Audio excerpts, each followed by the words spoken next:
hoping I'll remember all the words to the next one. This is something that I wrote while I was in India on a journalism scholarship that I eventually dropped out of, unfortunately. Sorry to the others who applied for that. I fucked it up. It was written after a sort of nervous breakdown, and also because I read an article by one Shenali Waduge, who said that apparently Muslims of Sri Lanka are so industrious that we're not only taking over commerce, we're also, we've got a 4-part plan to Islamize this nation.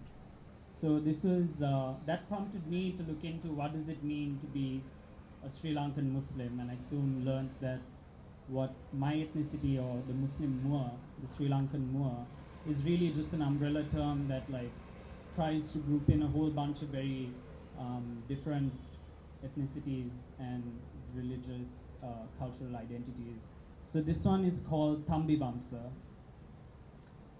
You see, his story tells us of merchants whose sails sought after halfway posts for East Indies spices to Euro markets.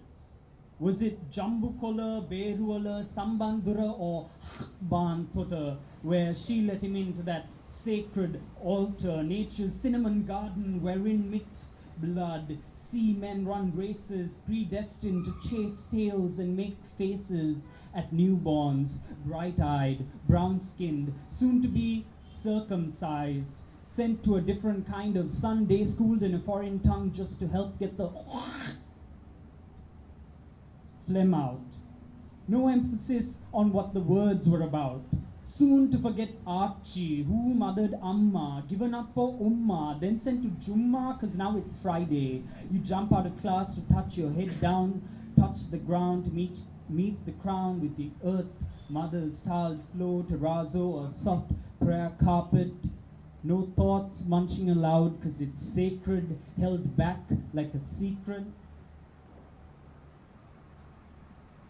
So don't tell me you ain't gonna help the Paksha weed out the homo, lesbian, journo, less sapien, granted asylum like a free net book by Chinese intelligence, sifting through our spider webs, the swine plant evidence and target long hairs, cause that's what a pothead looks like to a courtroom. While monks gather unsettled, phobic plebes to take shit into their own hands, smother the padlocks of shut stores where they'd otherwise buy their daily needs, gross a real big deal. But the papers didn't print those stories. Instead, the Daily News had it that there's conspiratory Thambis about to wreak havoc. DFUQ, Jonas, one of us, like Alanga Kona Ralakeshwara, like I'd corner you a location where security measures society's insecurity. When the social glue is being sniffed on, you tell me, what do sea men smell like? Salt water, brine, rum and whiskey? Oh, but a Mohammedan shouldn't be drinking. You ask me then, what's that tattoo say? Well, not that I'm a criminal or intend to disrupt whatever scheme you pick up just to spark shit up, while monks gather hundreds to a church. Who are you going to call? The police?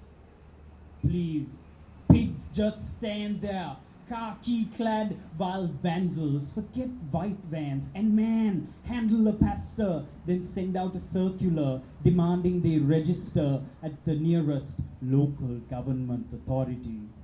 As if it didn't register enough when a saffron rogue chucks a stone to state they were here first.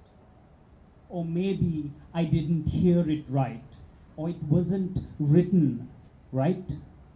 Left out the sin of omission.